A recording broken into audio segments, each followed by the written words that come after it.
So we've been taking an interest in the water level of Lake Mead for a while. And to be frank, when Kamala Harris, the United States VP, spoke about climate change, we were kind of dismissive.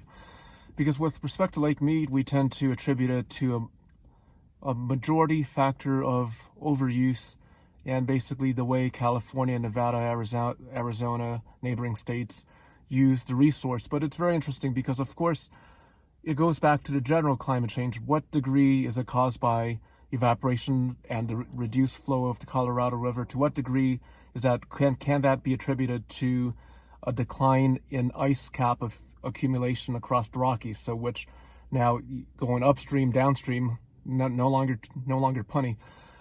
The upstream, the root cause, if there's less snowfall accumulation, then that's probably attributed to climate change. So here's the thing. We're not interested in gaining fanboys, fangirls. We're not going to entertain any flat earth theories or climate change denial. Now, we believe there's definitely room with respect to the debate as to, well, here's a fact, general fact that everyone has to accept. The climate has been changing way before humans came on. The Anthropocene or whatever, way before human beings, there has been wild mood swings in the climate. Ice ages, where most of the United States, northern half of the United States was completely covered in ice. So you look at Central Park, you have all these boulders that were deposited by the ice age, the glaciers. So the climate has had extreme swings without human beings. So that's more of a clever climate change now. Basically, climate change is happening, but there's an argument that human beings don't really contribute much. We believe human beings are absolutely contributing climate change, but the argument, there's definitely debate as to what extent is the changing climate being driven by human being factors. So, but if you assume the worst, climate change is serious because you look at a low-lying countries, lowlands, the Netherlands, whether it's the Netherlands or Bangladesh. If you look at Bangladesh, if the sea level rises perhaps 5 meters, 10 meters, the whole country is going to be inundated.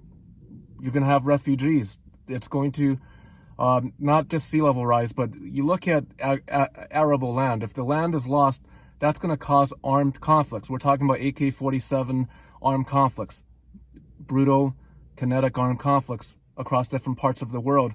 If there's massive changes, where there's massive war follows ecological disaster, where there's famines, where there's natural disasters, there could definitely be armed conflicts. So the climate, it's a very interesting dynamic. So you look at reality and you look at the changes that are happening. And you look at civilizations, multiple civilizations, whether it's both India and China, they depend entirely upon the glaciation across the Himalayas. If there's an interruption in the glaciation, whether by man-made factors, basically people building too much dams, or if the ice fall starts to decline, that could be catastrophic. The United Nations will have never seen such a humanitarian disaster. It would be a disaster of which the world has never seen. So the climate is changing, and probably human beings are probably contributing to it. Very interesting.